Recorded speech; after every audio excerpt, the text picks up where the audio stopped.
estamos todos? Hoy vamos a hablar sobre el tema de la pena de muerte en el Perú. Los integrantes son Camargo Denise, quienes habla Consigliere Diana, Cuadros Caroline, Del Valle Fiorella, Saldaña Edith y Vargas Miguel. Y ahora les voy a pasar con mi compañera Fiorella.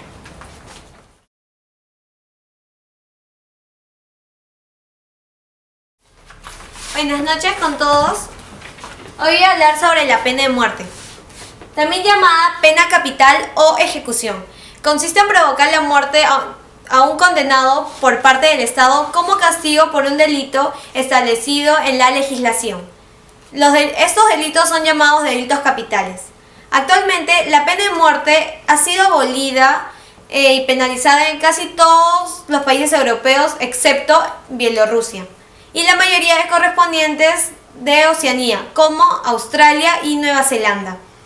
La mayoría de los países latinoamericanos han sido abolidas la pena de muerte, mientras que los países como los Estados Unidos de América, Guatemala y la mayoría de estados del Caribe aún sigue siendo aplicada. En Asia, la pena de muerte está permitida en democracias como India. En África aún se usa en Botsuana y Zambia. En muchos países donde aún se aplica la pena de muerte, se usa como un castigo para crímenes de asesinato, espionaje, traición o como parte de un derecho militar. En algunos países se aplica también como para castigar delitos sexuales, tales como el adulterio. En China, el tráfico de personas y los casos graves de corrupción política son castigados con la pena de muerte. El tema de la pena de muerte es muy controvertido, ya que los simpatizantes de la misma opinan que la realización reduce el delito, previene su repetición y es una forma de castigo para el asesinato. Según el informe anual de ejecuciones judiciales de Amnistía Internacional, en el año 2003 fueron ejecutadas al menos 1.146 personas en 28 países. Historia. El uso de la pena de muerte se remota a los principios mismos de la historia. Edad antigua. Las prácticas tribales primitivas indican que la pena de muerte ha sido parte de los sistemas penales desde el principio de la existencia de los mismos. Siguió siendo habitual en el antiguo Israel, Babilonia y Persia, Grecia y Roma. Acá podemos apreciar la crucifixión en Roma. El primer delito castigado por pena de muerte fue el de perduelio.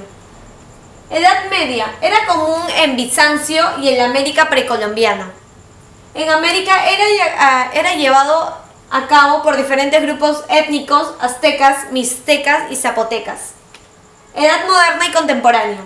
La guillotina fue el símbolo del reino del terror en la época de la Revolución Francesa. Estados autoritarios han usado la pena de muerte como un método de opresión política. Los países con la mayor cantidad de ejecuciones en el mundo hasta ahora son Arabia Saudita, China, Estados Unidos, Irak e Irán. La pena de muerte en el Perú. El 22 de noviembre de 1969 se firmó la Convención Americana por los Derechos Humanos, llamado Pacto de San José de Costa Rica, introduciendo en varios parámetros limitaciones y restricciones para la aplicación de la pena de muerte. Dichas disposiciones tienen como carácter vinculante para los estados que la han ratificado, como nosotros, el Estado peruano, en la parte de la Convención desde el 28 de julio de 1978. La pena de muerte se aplicó en los crímenes durante más de un siglo, entre ellos a los que violaban y asesinaban, hasta que fue restringida en el año 1979. Las tres primeras constituciones de 1823, 1826 y 1828 incluyen la aplicación de la pena de máxima solo en los casos exclusivamente que lo merezcan. Es legal solo durante en tiempos de guerra internacional o terrorismo. Ahora les pasaré a mi compañera Caroline.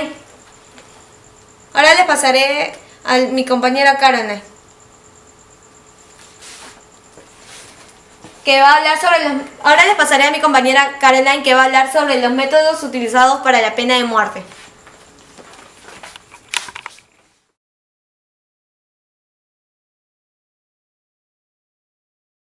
Métodos utilizados para la pena de muerte. En el pasado se han utilizado varios métodos, como son, por ejemplo, la hoguera, la horca, la decapitación, la lapidación, el fusilamiento, arrojar a las fieras, ahogamiento, entre otros. Acá, por ejemplo, tenemos 3 ejemplos de la pena de muerte. La crucificación, que consistía en atar a la persona o clavarle en una madera de cruz, entre árboles, en la pared o en un poste. Y esto normalmente se hacía cuando estas personas estaban desnudas y se les dejaba por varios días hasta que mueran. La hoguera, que trataba de que a la persona se le ataba igual en una madera y alrededor se colocaban maderas igual para prender el fuego y así esta persona pueda morir asfixiada o quemada. Tenemos la lapidación, que consistía en que los asistentes lanzaban piedras al reo, y esta forma de muerte era muy lenta, ya que la persona como soportaba estos golpes, en estos momentos no perdía la conciencia. En la actualidad tenemos 4 formas de muerte más utilizadas. Tenemos la decapitación, que consiste en quitarle por cercenamiento la cabeza y el cuerpo. En este método también tenemos fue utilizada inicialmente en Francia. Tenemos también el ahorcamiento, que consiste en amarrarle una soga en la parte del cuello y que esté distante su cuerpo al suelo, y así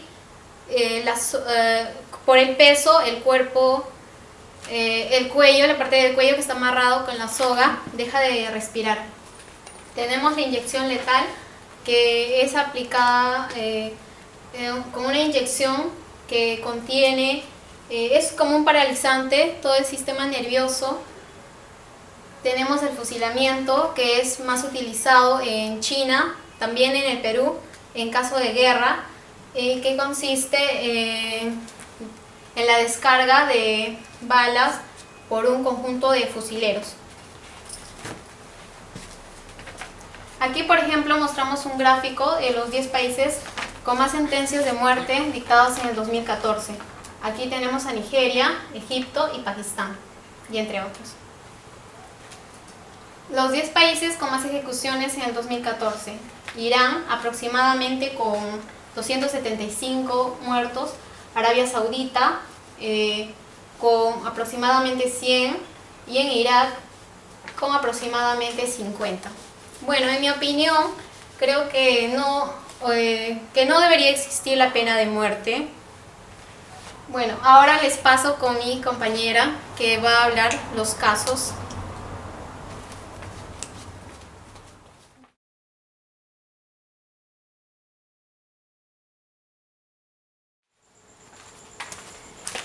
Yo les voy a hablar sobre los casos de pena de muerte en el Perú. Casos de pena de muerte en el Perú. Los casos de pena de muerte se aplican a los criminales, entre ellos a los que violaban y asesinaban durante más de un siglo, hasta que fue restringida en el año 1979. La primera aplicación de la norma fue en 1957 y fue ejecutado Jorge Villanueva Torres, el monstruo de Almendaris, por violar y asesinar a un niño de 3 años de edad. Un hombre de 35 años de edad, de raza negra, fue acusado de violar y matar a un infante de 3 años de edad. La prueba del supuesto hecho era una moneda de 20 centavos con la que Villanueva Torres pagó el dulce que supuestamente le habría comprado al menor, según refirió un testigo del caso. Muchos años después, en una excelente investigación, se determinó que el menor habría sufrido un atropello y que el conductor habría salido a la fuga.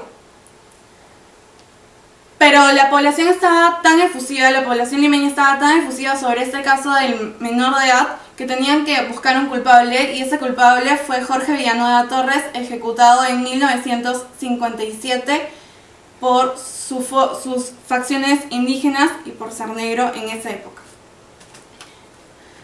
El segundo ejecutado fue Alejandro Lastra Villavicencio, que robó un banco y asesinó a un policía y empleado. Su ejecución fue el 10 del 11 de 1973. El tercer ejecutado fue José Murillo Andrade, de 21 años de edad, asesinó a un policía de investigaciones y su ejecución fue el 18 del 12 de 1976. El tercer ejecutado fue Juan Macharia Zapata, que asesinó a un policía y su ejecución fue el 19 del 6 de 1974. Miguel Salazar Valdivia, de 25 años de edad, asesinó a un policía durante el asalto a una tienda y su ejecución fue el 23 de enero de 1976. Alfredo Benítez Caldas, de 25 años de edad, asaltó a un banco y asesinó a un policía y su ejecución fue el 4 de febrero de 1976. Y la última ejecución fue de Julio Vargas Garay, que fue por espionaje. Falleció el 19, o lo ejecutaron el 19 de enero de 1979, según los trascendidos de fuentes militares en medios de la época. El ex suboficial de la FAP, Julio Vargas Garay, fue detenido el 12 de octubre de 1978 cerca de la base aérea de Talara. Se lo acusó de ingresar a ella con fines de espionaje por encargado de oficiales chilenos que conoció cuando lavaba autos y hacía limpieza en la embajada de Chile. Ya había tomado fotografías y grabaciones en las bases, aprovechando los conocidos que tenía en medio de esa zona. A partir de aquí, el 9 de noviembre, la FAP denunció ante el Consejo de Guerra Permanente de Acronáutica sobre este espionaje. El 14 de diciembre fue detenido y fue condenado a muerte por el delito de traición a la patria y a pagar 100.000 soles de reparación. Su defensor de oficio apeló la sentencia, pero el 19 de enero de 1979 el Consejo Supremo de Justicia Militar confirmó la pena. Horas después, exactamente a las 6 de la mañana, cumplió la sentencia de ejecución. Actualmente, en el artículo 140 está permitida la pena de muerte en el Perú solo por terrorismo y espionaje, conforme a las leyes en el caso de la patria en casos de guerra. Ahora les paso argumentos en contra de la pena de muerte con mi compañero.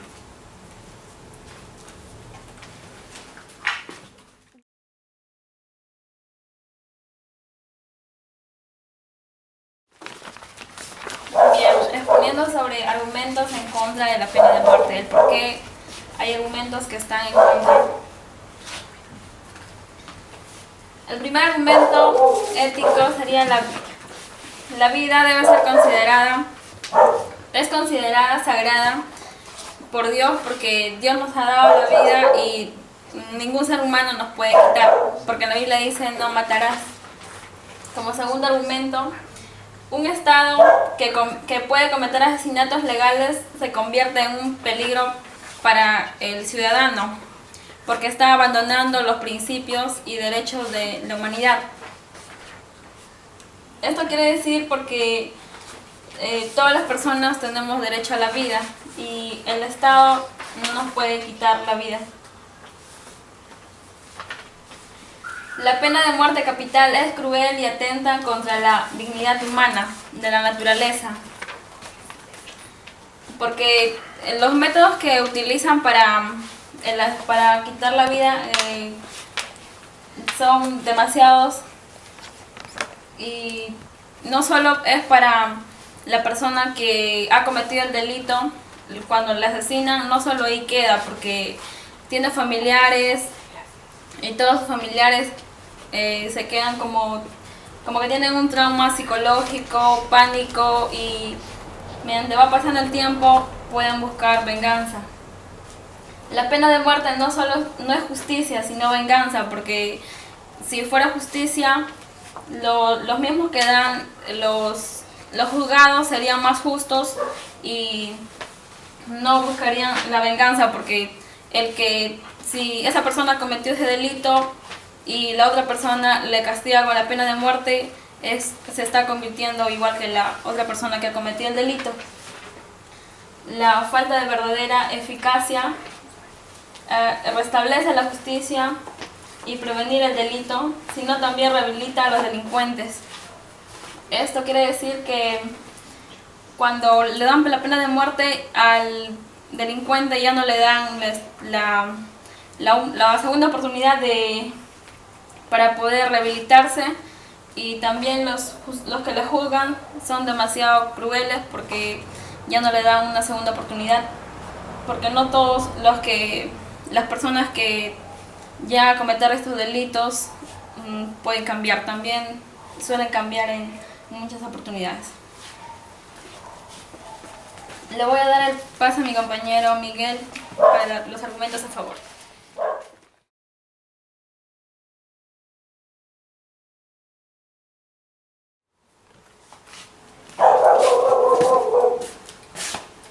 El que derrame sangre de hombre, por el hombre su sangre será derramada, porque imagen de Dios es hecho el hombre. Génesis capítulo 9, versículo 6. En la actualidad, la inseguridad es un tema que preocupa mucho a la sociedad, debido a que se ha intentado por todos los medios reducir los índices de delincuencia, sin tener ningún resultado. Entonces, ¿cuál sería la solución a la delincuencia? Como se mencionó antes, en el Perú solo se aplica la pena de muerte por traición a la patria, espionaje o en tiempos de guerra. Sin embargo, existen diversos crímenes que necesitan una condena más severa para disminuir el porcentaje de delitos. ¿Por qué deberíamos aprobar la pena de muerte por abuso sexual?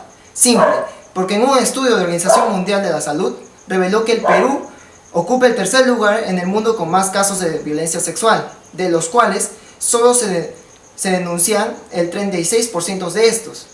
Solo nos supera países como Etiopía o Bangladesh. En el caso de violación sexual infantil, se confirmó más de 500 sentencias. De estas sentencias, solo 29 son de cadenas perpetuas, las demás no. Pero ¿cuáles son las condenas por violación sexual? Cadena perpetua, cuando la víctima es menor de 10 años. De 30 a 35 años de prisión cuando la víctima tiene entre 10 y 13 años de edad. 25 y 30 años de prisión cuando la víctima tiene entre 14 y 17 años de edad. Pero, ¿es justa la condena con el delito cometido? No, ya que la violación sexual tiene muchas consecuencias en la víctima, como problemas psicológicos, sociales, psicosomáticos, sexuales, embarazos no deseados y hasta la muerte en caso de que la víctima haya tratado de defenderse de su agresor. Entonces, ¿es realmente necesario dejar con vida a una persona que no solo abusó de otra, sino que también arruinó completamente su vida? Él es Gerald Espinosa Rodríguez, un joven de 18 años que violó a una menor de 5 años. La familia de la menor asegura que la condena que le dieron a este sujeto no es justificable con lo que hizo a la menor. ¿Por qué aplicar la pena de muerte contra asesinos y narcotraficantes? Contra asesinos. En una encuesta, la inseguridad y la violencia en las calles figuran entre las principales preocupaciones de los peruanos. Un estudio reveló que en el 2015 se registraron más de 7 muertes por cada 100.000 habitantes. Aunque seamos una de las tasas más bajas de las regiones, hay que tener en cuenta que en Europa las tasas son menores. Entonces Perú no sería un caso de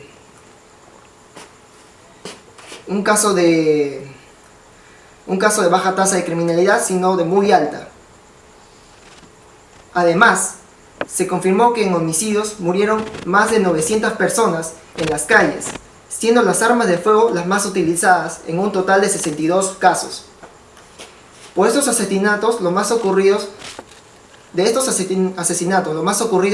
son los llamados sicarios, que son jóvenes desde 17 a 30 años de edad, que asesinan sin ningún remordimiento. Entonces, ¿por qué dejar con vida a alguien que se atreve a quitar la vida a otras sin ningún remordimiento? Se ha demostrado que estos jóvenes lo único que ayudan al país es lo único que aportan al país es que el país aporte un gasto demasiado alto al tratar de mantenerlo en las cárceles. Ahora, ¿por qué aplicar la pena de muerte en narcotraficantes? Porque el Perú es el mayor productor de cocaína en el mundo y el segundo cultivador. Las autoridades estadounidenses y peruanas estiman que hasta 180 toneladas de cocaína son traficadas en el Perú actualmente, y alrededor de 115 toneladas son traficadas por rutas marítimas. Esto no es para tomárselo a broma, debido a que nosotros somos responsables del gran porcentaje de drogas en el mundo. El gobierno tiene que tomar acciones drásticas contra los narcotraficantes si se quiere mejorar como nación. Él es Alexander Manuel Pérez Gutiérrez, alias Gringallo, un conocido sicario que lo único que ha demostrado es que no se arrepiente de sus delitos y solo se escapa de las cárceles en donde lo apresan. En los anteriores casos se mencionó que se debe aplicar la pena de muerte debido a que estas personas solo generan un gasto económico a la nación, ya que en el Estado hay aproximadamente más de 60.000 presos, de los cuales se tiene que pagar más de 14.000 millones de dólares para su mantenimiento de los penales, de los policías y de los mismos presos. Además, Héctor Bellino Sánchez, presidente de la Institución de Cultura y Política y experto en temas penitenciarios, opinó que en estas condiciones la resocialización es totalmente imposible. Los que ingresan por primera vez a un penal, en lugar de salir resocializados, entran en un ambiente perverso, donde pueden ser abusados, iniciados en las drogas o en otros delitos, dijo. En conclusión, los delitos de violación sexual, asesinato y narcotráfico deberían ser sancionados con la pena de muerte, no para ejercer un miedo en la sociedad, sino para crear un cargo de conciencia mayor y así se tome con más gravedad las acciones realizadas por los delincuentes. Esto permitirá no solo disminuir los índices de delincuencia, sino que dejará más presupuesto para invertir en los penales y en la rehabilitación de los delincuentes que hayan cometido delitos menores. Gracias.